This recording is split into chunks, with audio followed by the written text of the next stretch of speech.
Family. Good morning. Good morning. It's a Saturday morning. It's early. It's 10 o'clock. Um, and educators all week, we say, we're going to sleep in on Saturday. Be up at 7:30 with our tea brought to you by Western Governors University. We say that. Listen, I was reading this morning this book right here. It's a good book. It's called Culturally Responsive School Leadership. I was reading that this morning, sitting on the front porch. And it's a statement that the author makes here on page 62.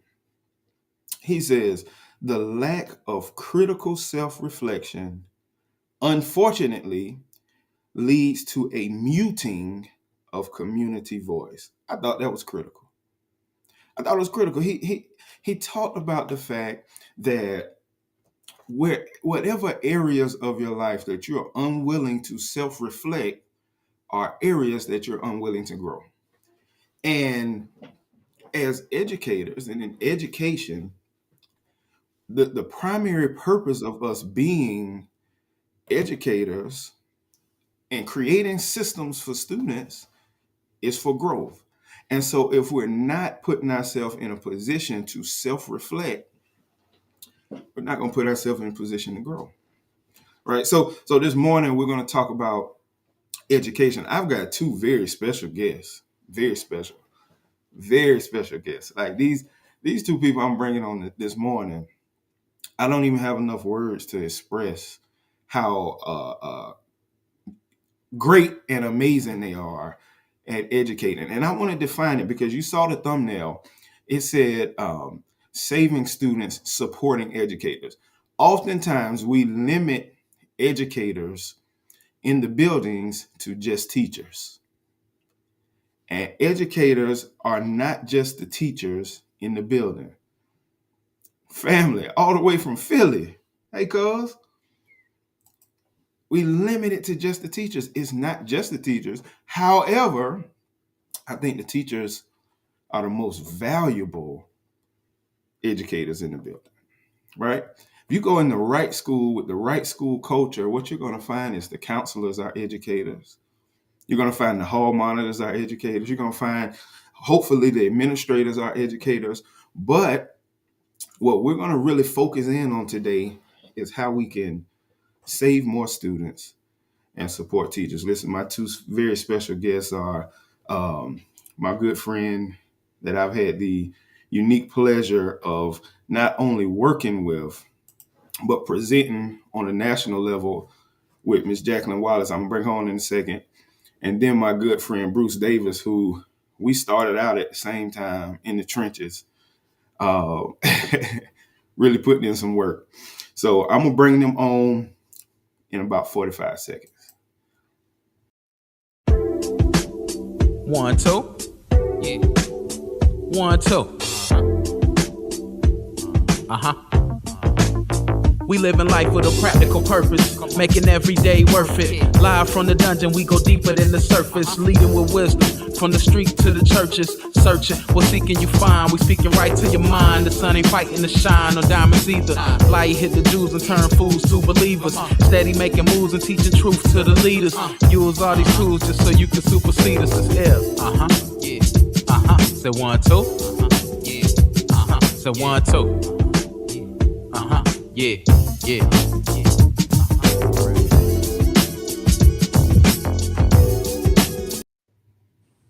Family. Good morning. My people. Man, what's up, Bruce?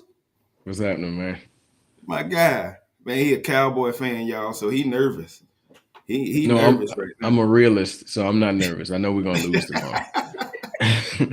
My guy. Listen, I got two of my favorite educators on, y'all. Bruce Davis, Jaclyn Wallace. I'm going to allow them to introduce themselves, let you know what they do, where they do it at, and anything else they want to say before we kind of jump into some of the questions that we've got this morning to try to tackle some of the things that we're going to talk about in education. Ms. Wallace, go ahead and let people know in the dungeon who you are. Well, good morning, first of all, and thank you for having me on. It is a real pleasure. My name is Jaclyn Wallace. I am a educator. I teach currently fourth grade. I have taught. This is my 18th year teaching in elementary school. Mm. I am also the host and creator of Teachers Let's Talk, a podcast that I host on Clubhouse every third Tuesday at 7 p.m. You should definitely lock in with that. Dr. Williams has been a guest on numerous times. Thank you, sir. And as he said, I have had the opportunity to present at numerous conferences around the state. And I like to help teachers. I like to let them know how they can bring literacy into their classroom. And so we actually have some things coming up very soon. So it is a pleasure to be on with you all this morning. Wallace, appreciate you. Go ahead, Bruce. Hey, good morning, everyone. My name is Bruce Davis. I'm halfway to Miss Wallace's her mark. I'm in my 9th year. I'm a guidance counselor.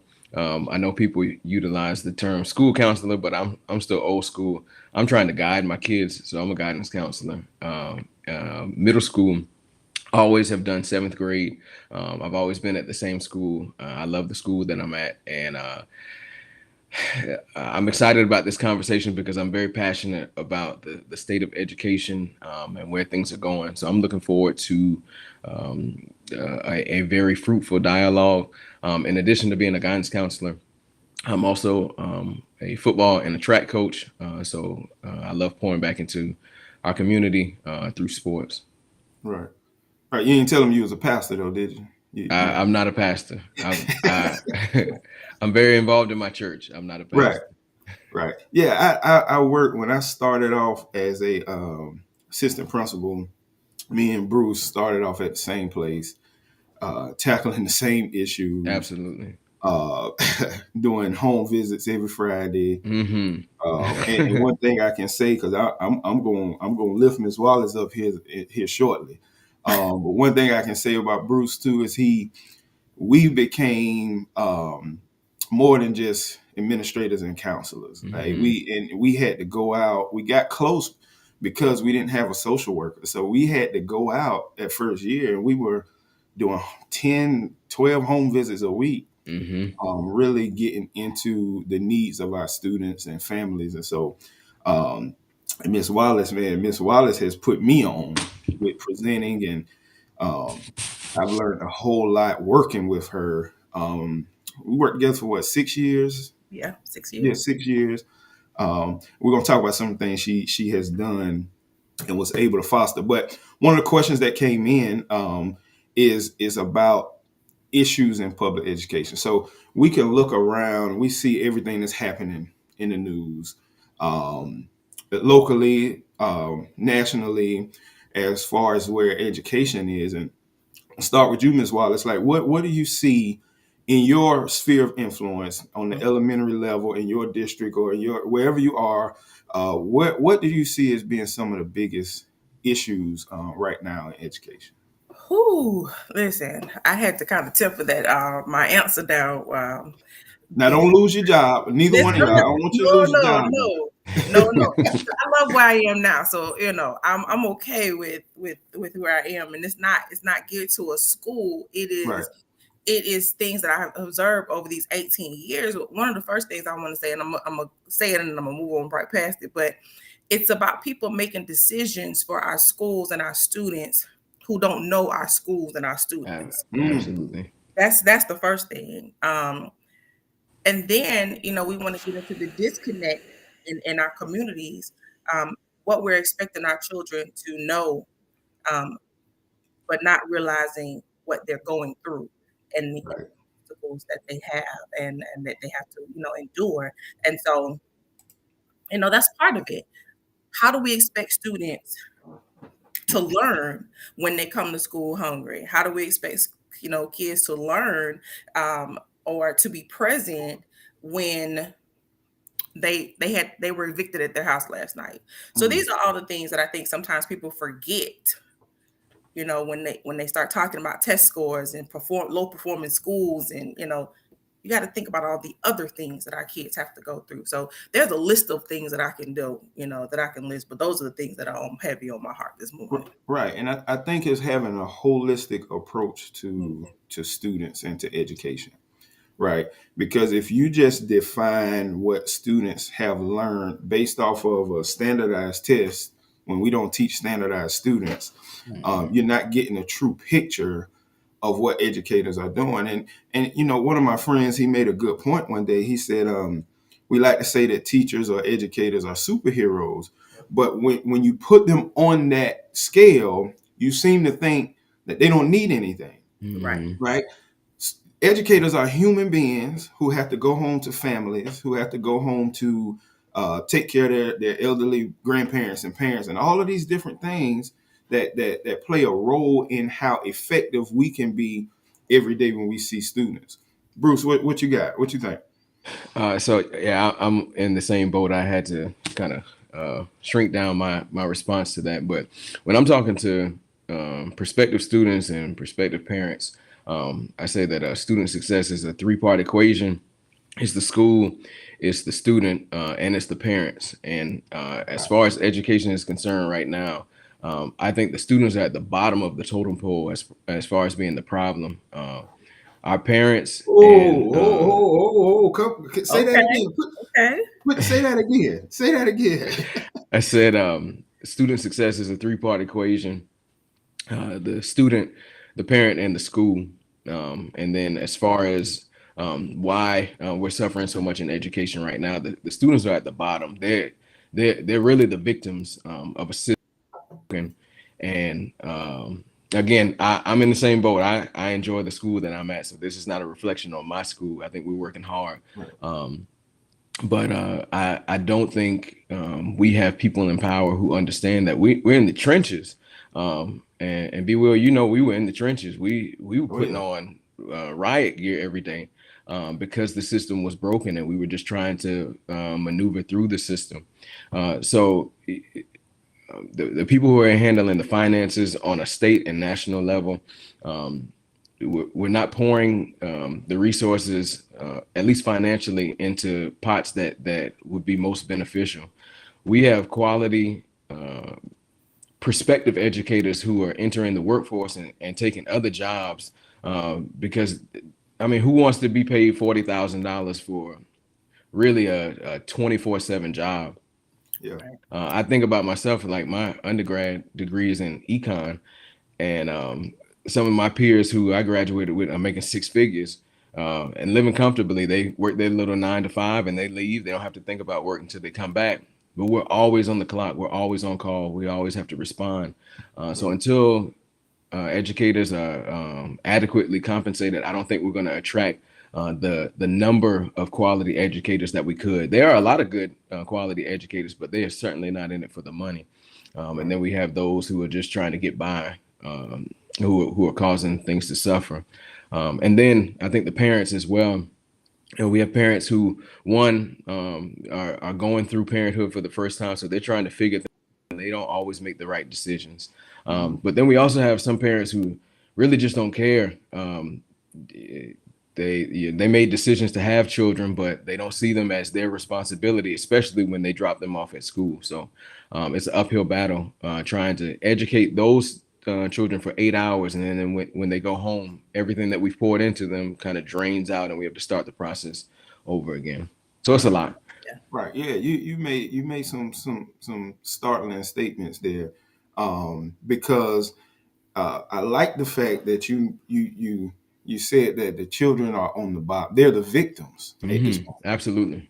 They're the victims, and oftentimes I think we don't really consider that. I've never even thought about it from that perspective.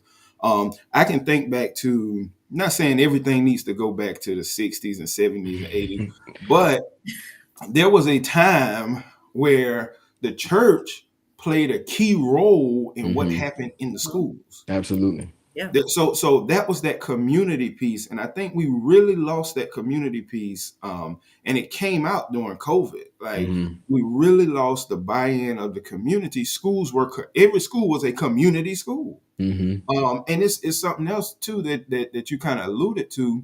and I'm sure Ms. Wallace can tap in on this too. Most schools are two-faced, meaning that on the projection of what the school people think the school is and what the school really is when you get inside are two different things. So Absolutely. so when you see a school that is a school, it's a really great school on the outside. When you actually get into that school, you see there's pockets of students who are not being served At all. the way they should be served Mhm. because the people who are making the biggest decisions don't know what's going on inside the school. They don't really know, and it's not always on purpose. I don't think anybody gets into education to hurt students. I don't believe that. Mhm. What I do believe is you can get so far removed from the trenches that you really don't understand what's happening every day. And that, Bruce, in the school we were in together, man, it was 2 or 3 different schools in a school.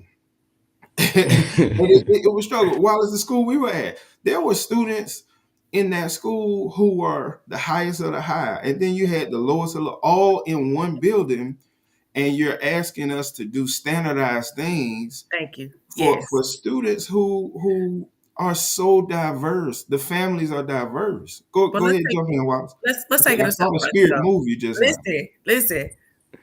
Every time I hear that word standardized testing, and we give all students the same test at the end of the school year. But the big word that we as educators hear all school year is differentiation, right? Right. We got to meet the students where they are. Mhm. If I teach 4th grade, which I currently do, but I have students who range from kindergarten to 6th grade reading level, that means I have to meet them where they are. But at the end of the school year, I have to give them a test Mm-hmm. that looks the same for all of them. Right. So we don't take into account the disconnect of that, Mm-hmm. right? Right. You want me to give them this test? They can't read, baby. They read on the kindergarten level. What do Right. you want me to do? I mean, I work now. We work Right. hard, but that's a big jump, Right. And I think sometimes those those in power don't really understand that. Mm-hmm. They see the numbers, but you don't see the people. Mhm. Mm. Mhm. And that's the key thing, because students have become numbers, Yes, teachers have become numbers, Mhm. it's about and data. not people. It's about And it's critical. It's critical because I really feel like within the school setting, there's so much that could be done. Like, so I've been on I started on the middle school level. Then I went to elementary for 6 or 7 years, and then I'm back in the middle school level. And one thing that I say all the time is we make education so complicated Mhm. because you got 6th graders coming into a building reading on the 2nd grade level.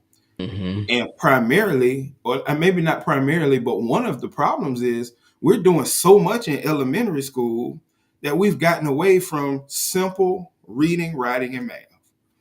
That if you can read when you get to middle school, you can do anything else.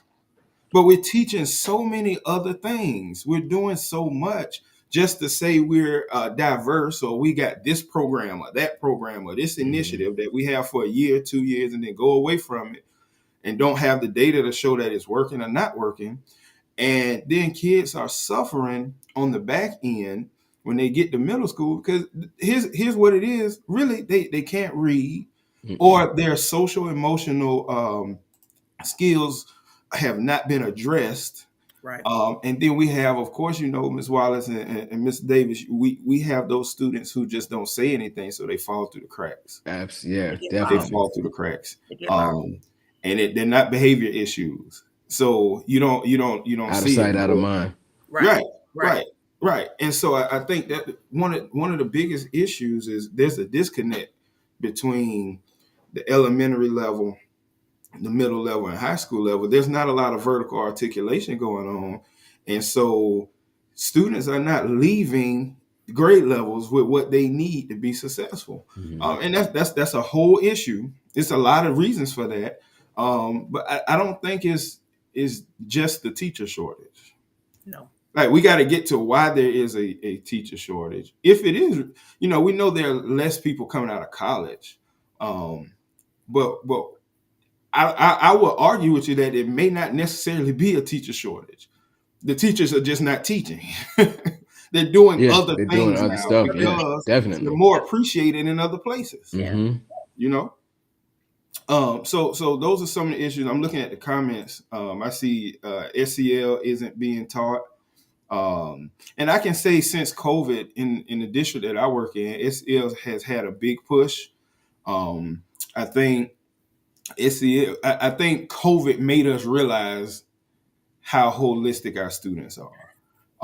But we need But go ahead, Bruce. I would say, even though there's a big push, there still has to be buy-in from the people who are delivering the information. Right. So, even at our school, we're constantly, because of our role, that's the lens that we look at everything from. Right. But it's not a shared perspective just yet. There hasn't been a total buy-in, even though the effects are right in our face. Some educators are still focused on the numbers because that's what's being pushed down their throats. So we gotta get on the same page in that regard. Right. Yeah, I think, like you said, it's everybody's not buying it. And to be honest, when I was in the classroom, it seemed like every 2-3 weeks you bringing me something else to do. I gotta do this. I gotta do that. I gotta do that. And I know my kids need it. I'm gonna try to do everything I can, but I'm one person. I'm not the superhero you think I am. You know what I mean? And what I tried to do when I was in the class, and I wasn't the best educator. I like to think I was good. I tried to focus on making sure for that 50 minutes or whatever amount of time they were with me, they were good. Like they were taken care of. They were learning. Their social emotional needs were being met. Now, when they left me, I tried to give them something to leave with, but they're going to so many different places, doing so many different things. Like you said, everything you poured in them is trickling out when they go home. So that's a tough thing to kind of focus on. Brittany says the powerful folks see and know, and they don't care. That's a strong statement. That's strong.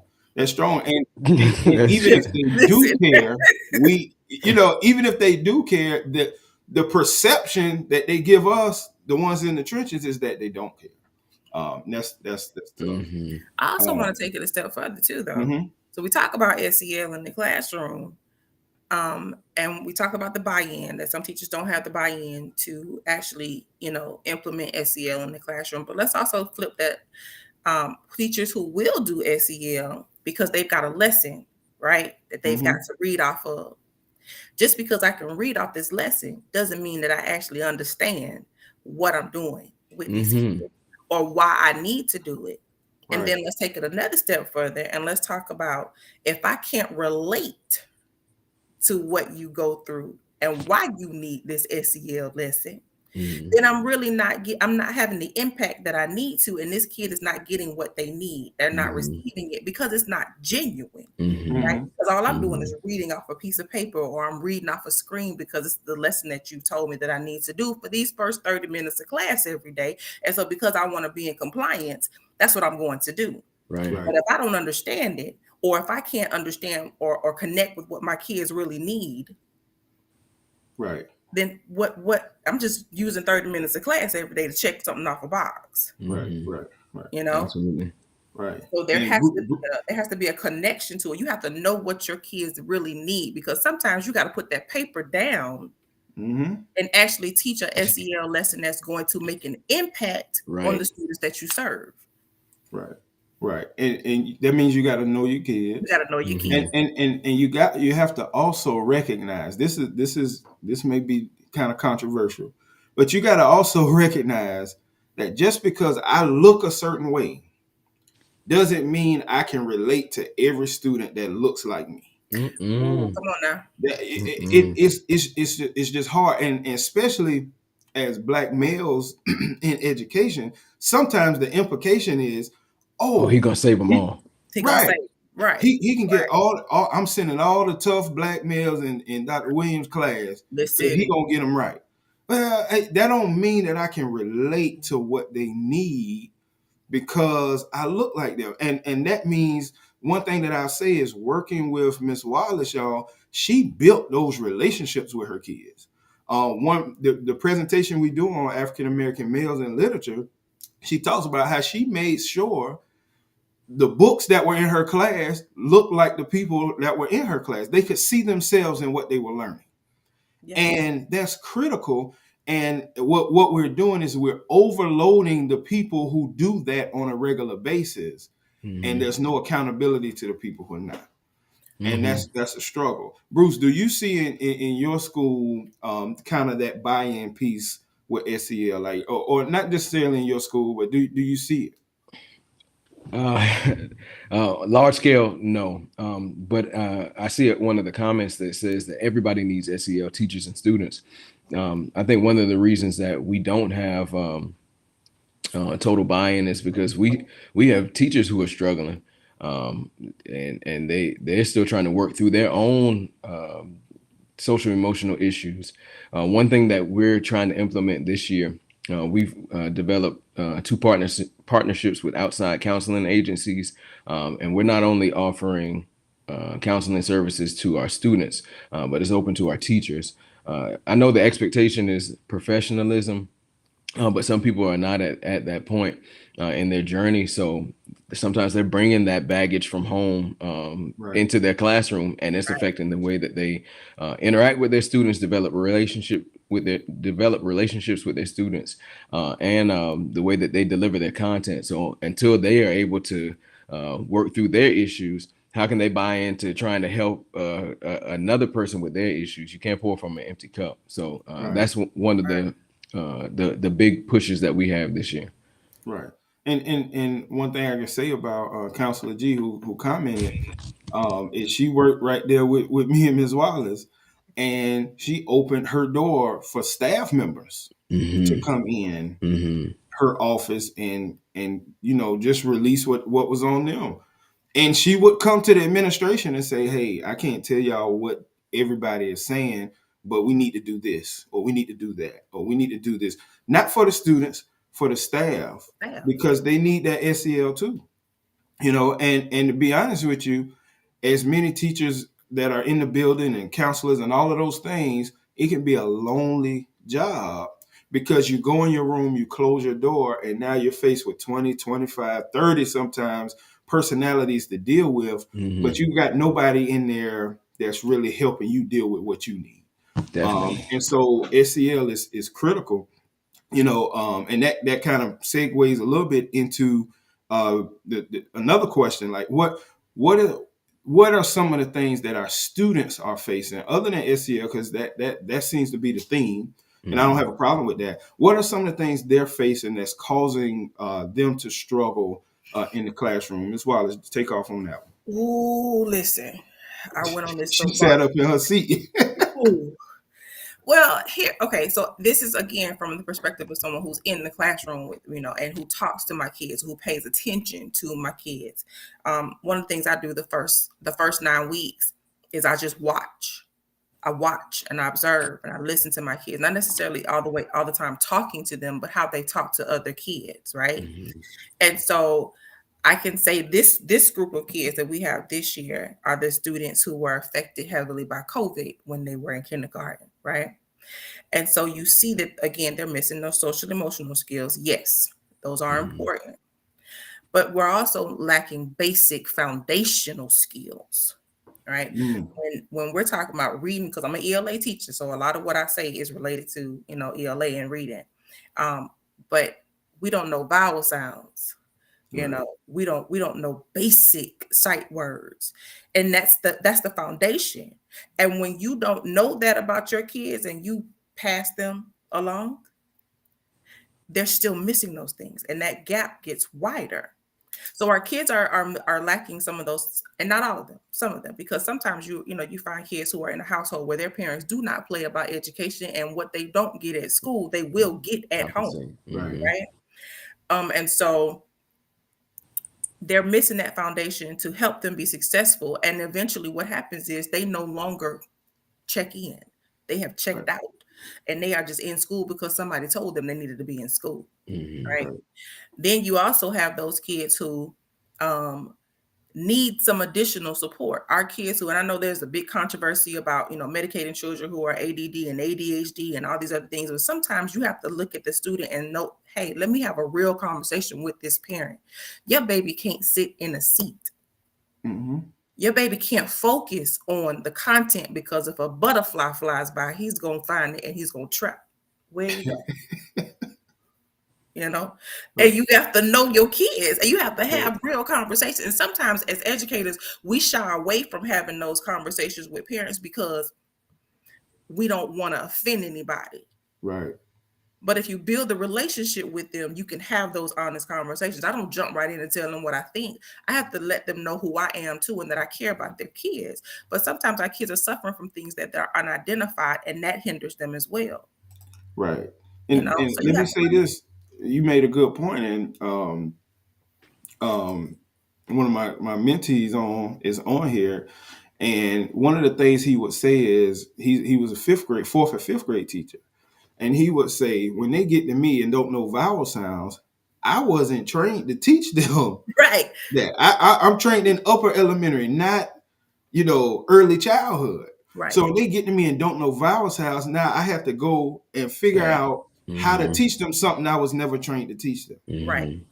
And so it's a critical piece because our students are coming to us seemingly lower and lower with less skills, which makes the job a little bit more taxing on us. But one thing that was said is that partnership between the community, parents, and the school can help us to fight that. Go ahead, Bruce. Yeah, I definitely agree with that. Even though I'm not in the classroom, I see that on a daily basis. We got some students in our accelerated classes who are reading below grade level. So I feel like, unfortunately, there's been an acceptance with mediocrity, where we're not. Our standards have dropped for what should be successful. And I think that's on the school and at home. Some of our kids, we just got report cards, and they're happy with just making C's and things of that nature. I look at the big picture. If we want these students to be able to eventually compete in a global economy, we got to be pushing them consistently. I teach a small group on it every day, and we did grade checks yesterday. And one of the guys, he's a gifted student, and I think on his report card he made 3 A's and 2 B's, and he was like, "Yeah, I'm good. I don't need to do any extra stuff." I said, "That's not good. You should be a straight A student." And unless we are pushing our students consistently to reach their full potential, and not allowing them to settle and just be good with whatever they give, we're not going to get the best out of them. Right. And that acceptance of mediocrity is key. It's key, man, because it used to be when I was teaching, it was called AAP, but it used to be where the AAP class was AAP. Like you, Right. Top you of the got in top. there, you were top tier. And the thing was, you may not make an A, but a B or a C in that AAP class was an A plus anywhere else. Right. Like you had to work for it. And now you walk into what they call GT class now, a gifted and talented class now, and they may be some of them may be gifted and talented. It's just not in academics. Right. And so it's like it's a setup for our kids. They may be above level compared to the students around them, but then you put them on possibly a state or national level and they're not close. And you, that acceptance of mediocrity is critical, but it's also critical for us as educators, right? Because in so many ways we get so burdened down that we just start accepting it as well, right? We get so burned. Like I say, I don't think anybody gets into education to hurt students. I don't believe that. I think the conditions cause us eventually sometimes to just bow out and hurt students, but we don't get into it for that. And we become mediocre in our practices, Mm-hmm. we become so drained and so tired that we become mediocre in the way that we're practicing what we're supposed to be doing. Mm-hmm. Mr. Greg says, when will and how will the learning gap be addressed? It seems to me that we are using outdated systems post COVID. I can agree with that. I can agree with that. Not all. Go ahead, Wallace. I see the spirit moving. Go Listen, ahead. sorry. It's in and honest, yes, we are using outdated systems. But I would also argue that we are using every new hot system that somebody puts out. And we haven't given time for what we have to work. Right. Or we may need to go back to those old school systems. Because I'm gonna be honest, I taught kindergarten for a long time. Never again. Don't ask me. I'm not going to. Nope. But when I taught kindergarten, across the hall from me was a teacher who had been teaching for 30 years. And every year she cranked out kids who were reading on second grade level when the year ended. But she told me phonics was where you needed to. Don't worry about what's in this manual that they gave you that they took phonics out of. You make sure your kids know phonics skills. Mm-hmm. Right. They got that foundation. So sometimes we have to go back to what we used to do Mm-hmm. and stop trying to get everything that they put out because it's hot and it's been on the news and and now we've switched from what we were using 2 years ago and now we're switching to something new and then we go to this and that. We don't give things time to work. Mm-hmm. Right. We don't give things time to work. And so we don't know what will work and what won't work because you buy the next thing and then all these materials that you have for one program go in the closet and you got to put all the new materials in your room. Right. Mm-hmm. Right. Let's focus on one thing. Stick What to works? Yeah, Brittany says, let's be clear. I know Brittany's perspective. Brittany's perspective is a HR on a district level perspective. She says, let's be clear. We are forced to buy these systems, and it's true. It's Yeah. true, Brittany. If you can elaborate a little bit more on that in the chat, so we can fully understand what you mean. But yeah, I think in some ways we need to go backwards to be able to go forward, right? Mhm. In some ways, the stuff that worked when we were in school can still work if it's done with fidelity, but it's a different breed of kids now. It is Like it's a different breed, and because of that, that's not necessarily a bad thing. Like I'll come back to that. That's not necessarily a bad thing. People evolve, students evolve to match the surroundings around them.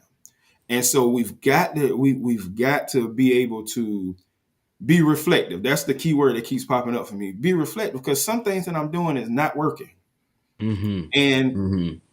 it might not be hurting me, but it's hurting somebody. Mm-hmm. And I gotta be reflective enough to know this is not working. That's not working. Let me try something else. But oftentimes in education, it's our way or no way. We're not willing to listen. And I'm talking about us as the adults. A lot of times we're not willing to listen and change anything. They ain't paying me no more money, so I ain't doing it. right. Right. Or and the system is broken because education is the only system where you're expected to do stuff for free. Mm-hmm. That part. Your contract say you get off at 3:45, but you in the faculty meeting till 5 o'clock. Absolutely. Go ahead, Bruce. Go ahead. No, I agree. Yeah, we're struggling with some colleagues who are still very rigid, and I wouldn't even say it's an old school mentality. It's just a stubborn mentality where that word differentiation comes up.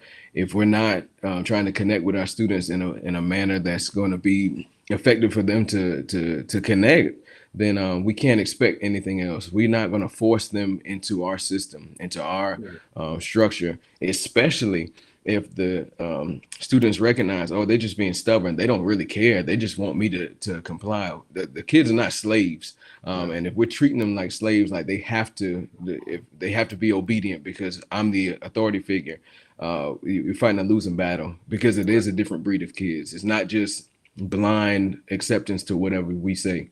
They question everything. They want to know why. Yes.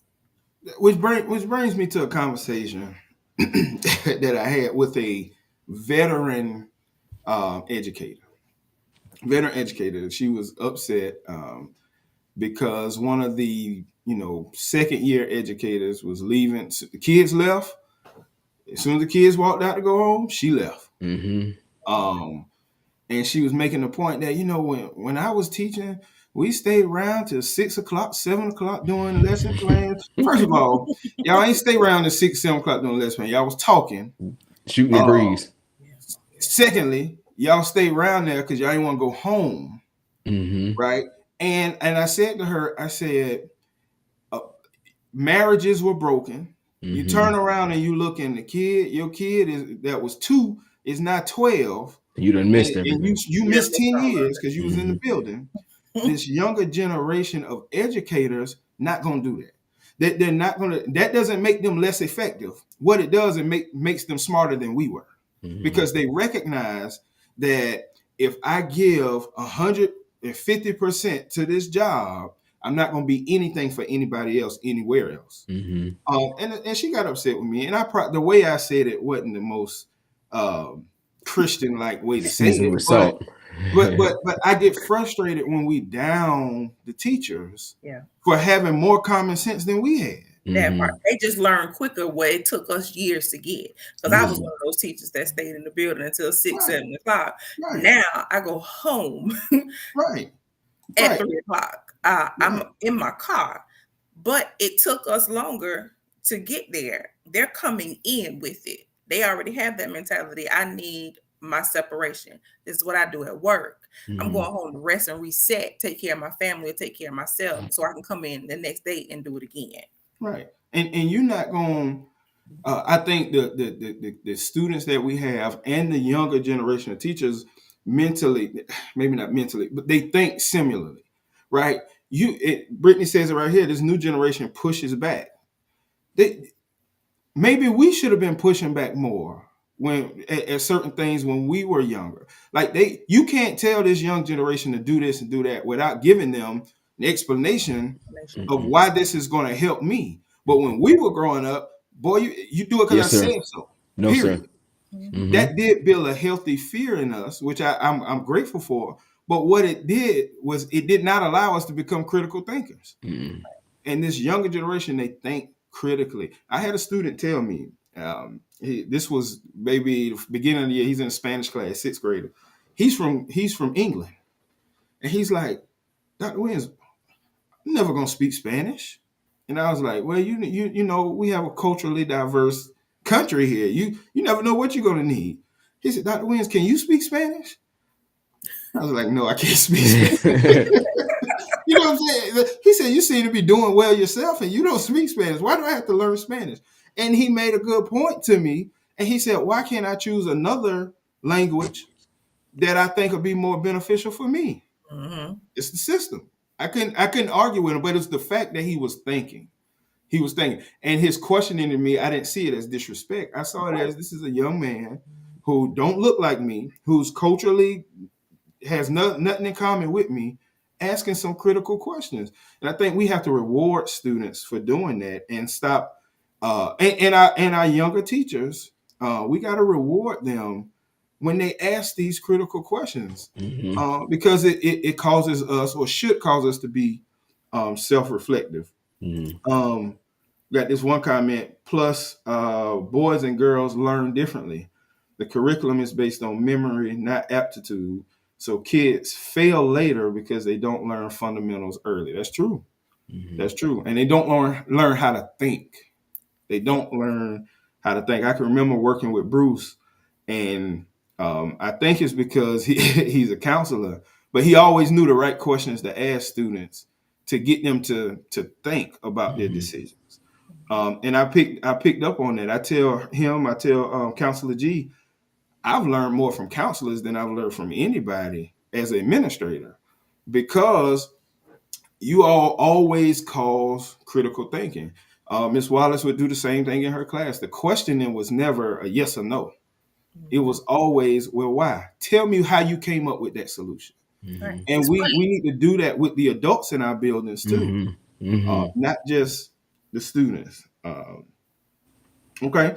I'm gonna throw y'all for a loop now because I got something I want to show y'all. I didn't tell y'all this was coming. I want to show y'all this video, and we're not gonna be on much longer. But the comments are good. I want to show y'all this video And then I just want to get your feedback on it. Okay, let's talk about it real quick. Let's make it make sense. Teachers are scared to stand up and speak about education because of the district. Admin is scared of the district. The district is scared of parents. And meanwhile, these kids ain't scared of nobody. I like to say that a kid that does not have a healthy fear of their parent or guardian is one dangerous kid. I know as educators, we like to think that our job is to save every kid, but not every kid can be saved. These kids today are a different breed. They have no accountability at home with their parents, so in turn they think they have no accountability at school, and admin does not help that idea either. We have got to start helping the kids that want to be helped. Somewhere along the line in education, we started focusing all of our attention and energy on kids who show up to school, who do nothing and want nothing. It is time that we focus on the kids who show up every day and want a quality education to ensure that they have a better life for themselves. Make it make sense. Go ahead. Go ahead. I drank my tea to that. Bruce, you want to start with this Yes, one? go ahead. It don't matter to me. I saw you shaking your head. Listen to me. I had this conversation with my kids last week. I have 2 blocks, and I love all my kids, and they are one of the most inquisitive and whew, that's that group that keep you on your toes. You have to come in every day ready for something, right? But I also have a group of kids who disrupt learning for everybody else. And I found myself focusing and stopping my instruction to redirect behavior or to remind them of what the expectations are. And it wasn't fair to the other kids. And it wasn't until I looked at the other kids' faces that were ready to learn and were waiting on me to stop talking to the ones who were disrupting behavior that I realized that I was not doing what I was supposed to be doing, which was teaching. And so I had a very quick conversation. I said, I'm not wasting my time doing this with you today. The door is right there. You can go out that way, or you can sit down here and you can get this lesson with the rest of us, but I'm not wasting their time anymore. It's not fair to them. It's not.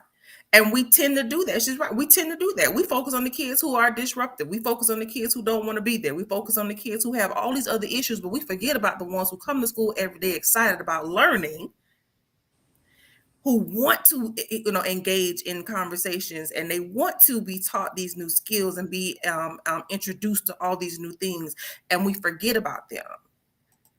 And it's not fair. And so sometimes as an educator, as hard as it may be for people to hear, as controversial as a statement may be, there's the door, you can find your way out.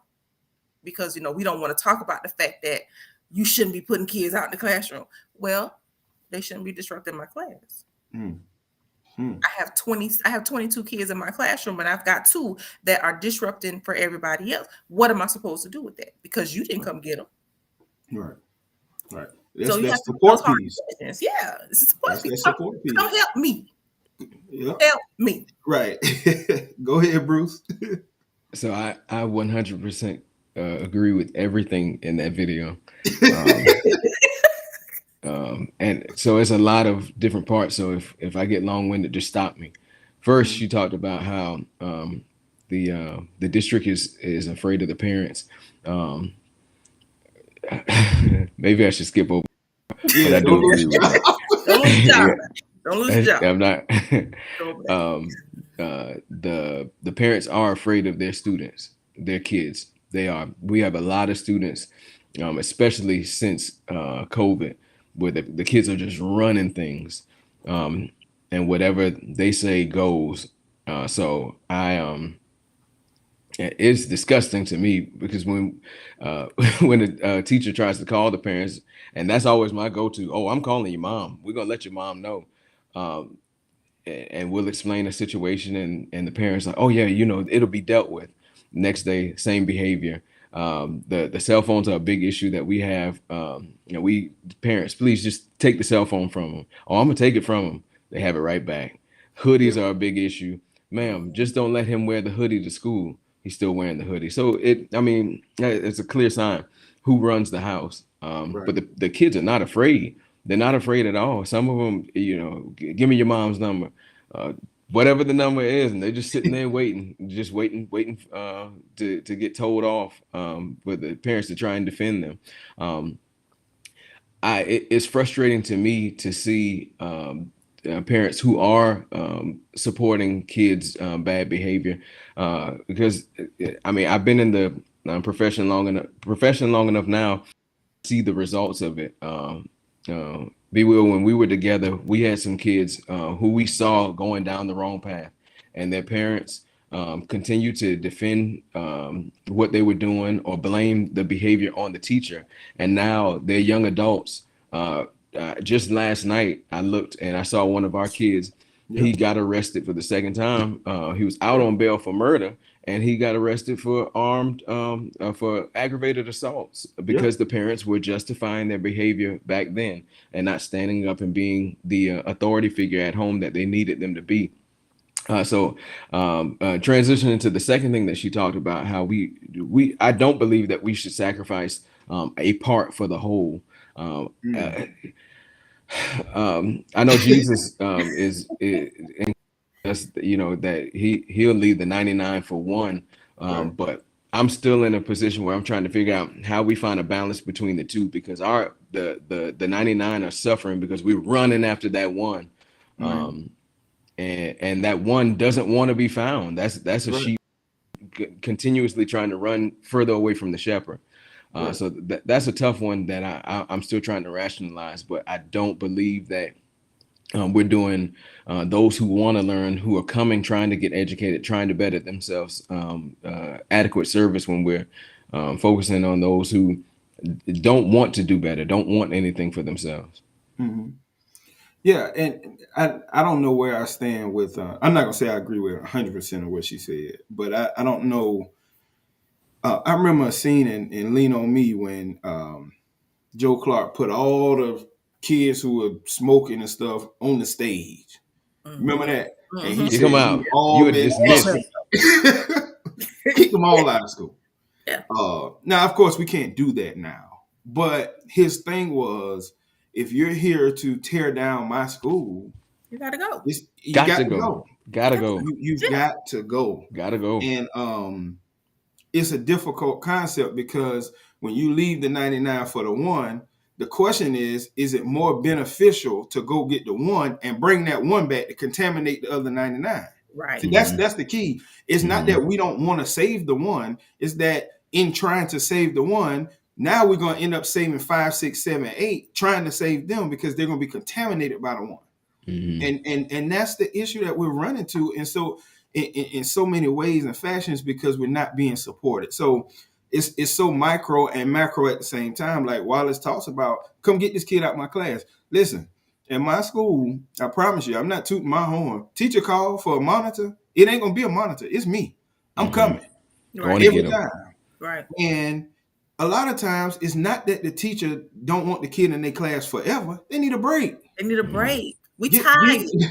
They need a break, and the kid needs a consequence. Yes. Don't come back. Don't come back to my class with a lollipop. Right. You're not going to disrupt this class and stay in this class because there are 24, 25 other students in that class trying to get it. And you're the only one that's not trying to get it. You got to go. You got to go. Bruce talked about like the hoodies and the cell phones.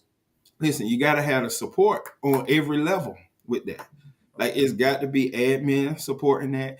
And here's the one thing I've learned from being at the school I'm at, with the principal I have, is you got to empower the teachers. And now let's kind of go back full circle. You talk about having a teacher shortage, and you talk about having a lot of international teachers. See, we didn't talk about that. It's a cultural difference, right? A lot of international teachers not calling no parent. They don't want to call a parent. They just not built that way. They're built like, if I say it, that's what you're supposed to do. But if you don't do it, I don't know what to do at this point. When we start empowering our teachers, I had a teacher, we have a policy at our school. Teacher asks for your cell phone, you give them the cell phone, you get it back at the end of the day. You don't give up cell phone, you going home. Every parent that I've had to do that with, I've said, is going home worth you not getting that cell phone, losing that cell phone for a few hours and getting it back at the end of the day? Every parent's like, no, my child made a dumb decision. Now that I do that, my teachers are empowered. My international teachers taking cell phones now. And the kids understand this is temporary. I'll get my phone back. Now, every kid don't comply every time. And guess what happens to them? They go home. Going home. But I have the support of my principal in doing those things. So I think it's support. She did say something that I thought was critical. She said no accountability. She said there's no accountability for students. Ask a student what accountability means. They can't even tell you what accountability means. There's no accountability from home sometimes to the students. One thing my principal says to parents, every parent meeting, he tells them, your job is to hold me accountable. And as a school, if we're saying that we want you to hold us accountable, then you can't be mad when I hold your child accountable, because I'm telling you to hold me accountable too. Right. And the accountability is missed. Some people in education are held accountable, and oftentimes it's the teachers. And a lot of times it's not anybody else. It's not anybody. If teachers do some of the things that assistant principals or principals do, they lose a job or they're getting a write-up. Right. But not everybody is being held accountable. She said something, like I said, I don't know where I feel about every kid can't be saved. I think every kid can be saved, but every kid can't be saved by me. Right. I know that much. Right. And you have to what's the saying? You have to know when to hold them, know when to fold them. Right? You got to know if I'm working with this kid and I'm trying, at some point you have to really do some self-reflection. Maybe it's not up to me. Right. Maybe not your assignment. I can't connect to this kid. It's not my assignment, right? It may be somebody else's assignment. I've tried. I've done what I can do. I'm out of options. So now somebody else has to pick up this mantle because I can't do this. You know, but I can't run myself into the ground trying to save this child. But you also, I want to bring it back to, like you said, Dr. Williams, the support piece, right? Administrators have to know their teachers as well. You have to know your teachers, because, and just talking about me, I'm one of those teachers, I don't call admin. You can probably count on one hand how many times I called you to come get a student out of my class. I don't call admin, because I have that type of relationship with my kids and my parents that I can talk to them in the classroom and deal with it in the classroom. But you have to know your teachers. If you know your teachers are weak in classroom management, you might need to give them a little bit more support. If you know that your teachers, have great classroom management, if they call you, know that it's for a reason. You got to go. You got to go, because they done called you. They don't ever call you. If they call you, that means it's immediate. I need you to come, and don't send them back to my classroom with a bag of potato chips. Don't do that. Don't do that, because now what you've done is you have now discredited what I have said to you. And so now I feel like you're not there to support me. So you have to know your teachers. You have to also remember that these new teachers that are coming in, they don't really know classroom management like that. Right. They write a plan for classroom management, but they don't have the practical experience of it until they get into the classroom. So you have to give them that extra support as well. Right. Right. I think Ms. Grimes says awarded bad behavior. It happens. And listen, I ain't gonna sit here and lie to y'all. I have done it before. I have done it before early on. Kid get put out of class. I ain't want to deal with them. Man, take this blow pop. Go sit back in that class. You better do what you're supposed to do. Not understanding the ramifications of that. Right. For that moment, he did what he was supposed to do. Next day, he was back out the class again. So it's understanding. Then teachers that I have that I know struggle. Let me tell you something. Administration is hard. It's not hard as being a teacher. I don't care what anybody say. And maybe I can say that because I've been doing it long enough.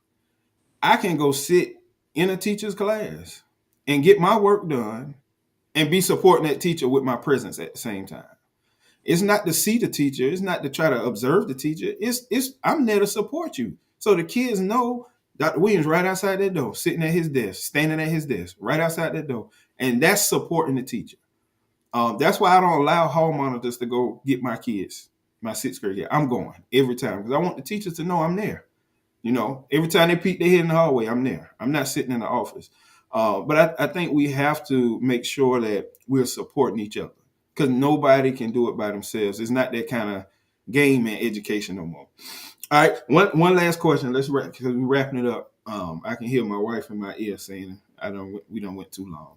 Um, how can, and y'all kind of address this a little bit, but how can the community help our schools? How can the community help our students and our teachers? Bruce, let's start with you on that one. First, I think that responsibility falls on the school, creating an environment that's trustworthy and transparent, where we can build authentic relationships with the community. And when we say the community, I'm thinking about and I'm thinking about the other stakeholders like the churches and the volunteer groups. But if the school tries to be a standalone or fakes the funk and just is just on social media talking about the things that we're doing, um, we'll never progress in building the relationships and building the network that will appropriately serve our students, because everything that our students need are not within those four walls. I think about the progress that my school specifically has made in that regard, where we've opened up our doors. We've had luncheons where we just invite community partners in and explain the things that we have going on, tour the school students so they can figure out exactly where they can fill in some of the holes, some of the voids that we have. Now, I think that we still have some progress that needs to be made in engaging our parents. I think that the position of what is it, the parent family and engagement Yeah, specialist, I yeah, think that position needs to be paid more, so we can attract more people into that, because that's such a critical role. Bridging that gap is so critical, and if we're having those parent universities, I think they have those in elementary schools, but we don't yeah, necessarily have those in the upper levels.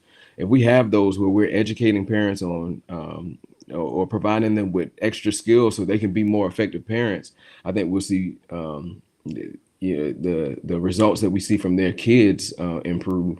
Uh, just like you said, I don't think people can come into the profession trying to hurt kids.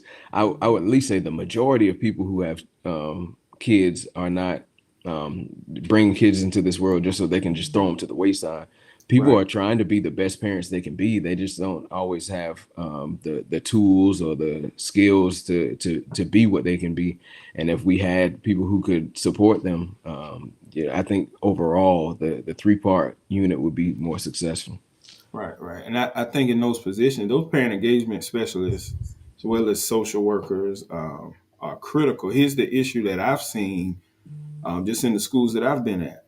I can remember being at a school 5 years and four different parent engagement specialists because they get moved around. So Hmm. once I build rapport with the community, then you move me to another community.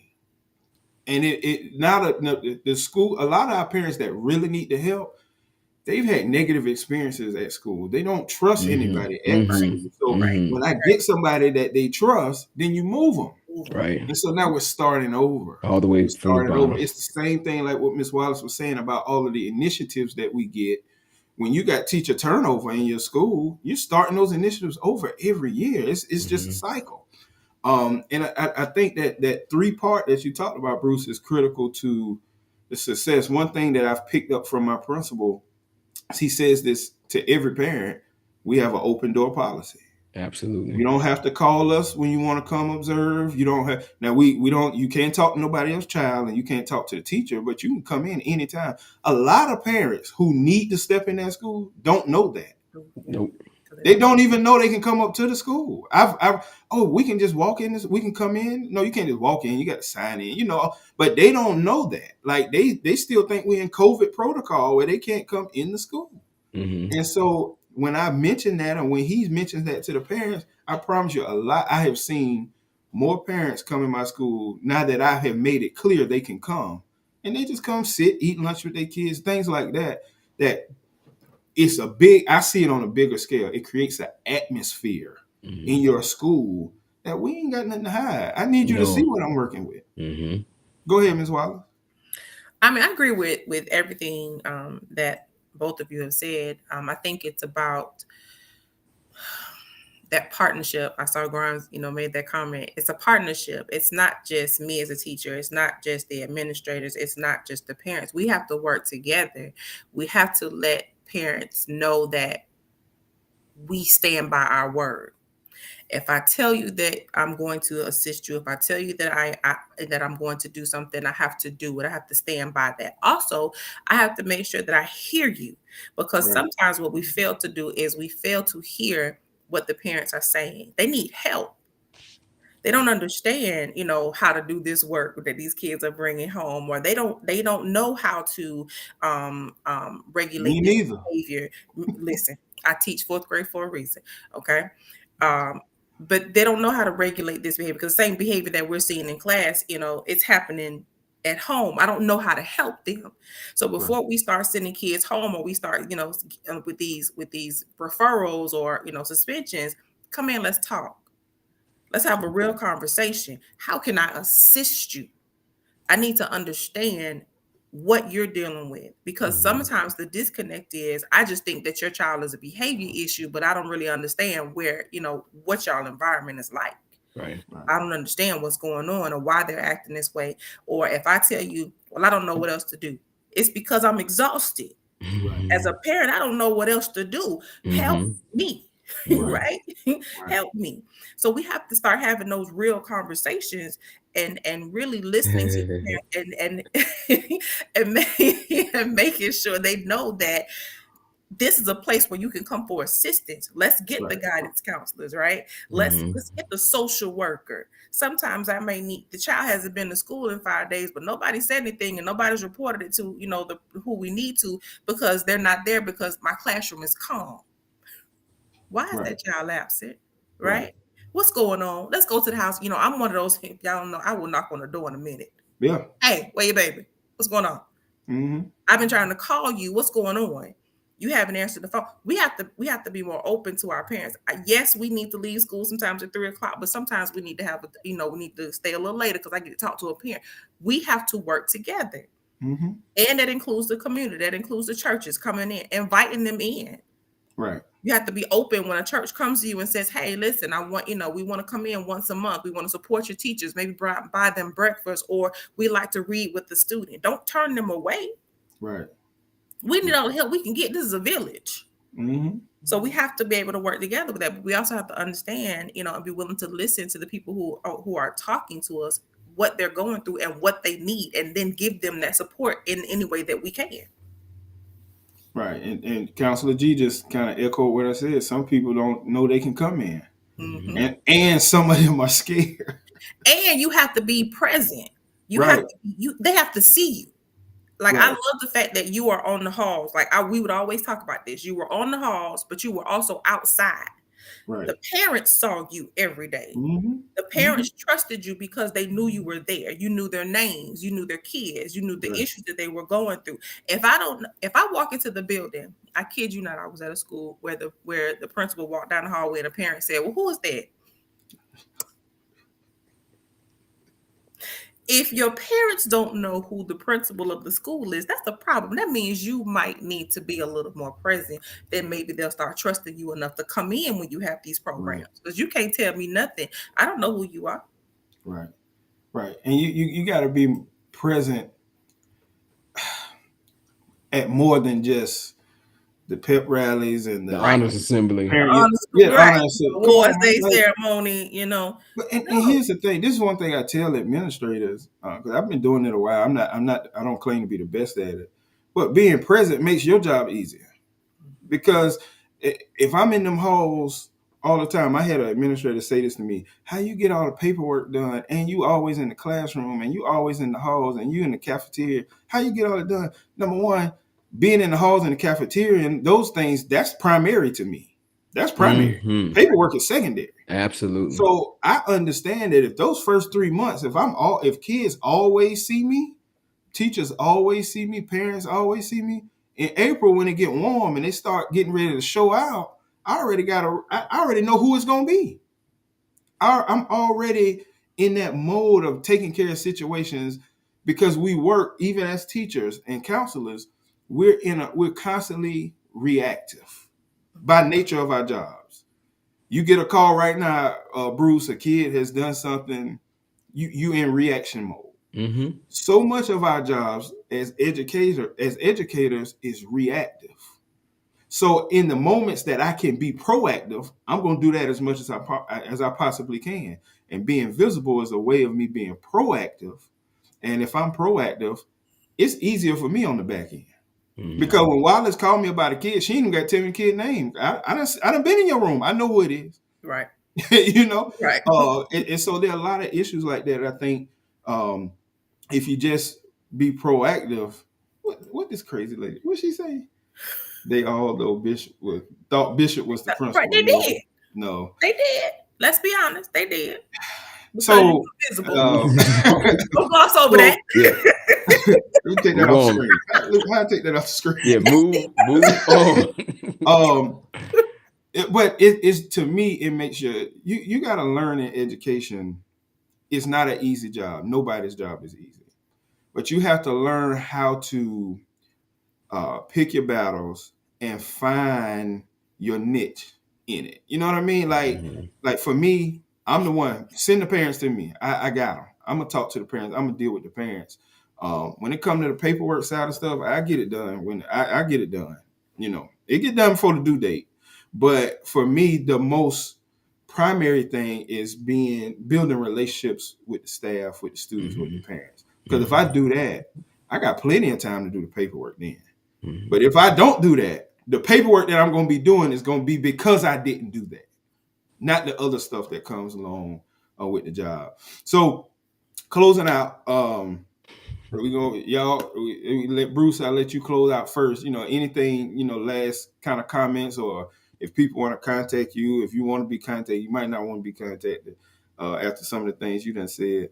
Uh, but just kind of close out. Any last thoughts on where education is and what we can do from your perspective? Sure. First, definitely appreciate the invitation to participate in this. I didn't know what to expect, but this was a exciting conversation. I'm thankful for the spirited dialogue that I've been reading in the chat section. But this is a conversation that needs to be much further reaching. So anything I can do to expand this platform, I want to do so. As far as education is concerned, I'm thankful for who are we soldiers, but we got to continue to fight the good fight. But we need more soldiers. We gotta rally more troops if we want to see if we want to see things truly change. No, we might not fix the system, but at my school, the one of the things that we live by is serving every child every day. So if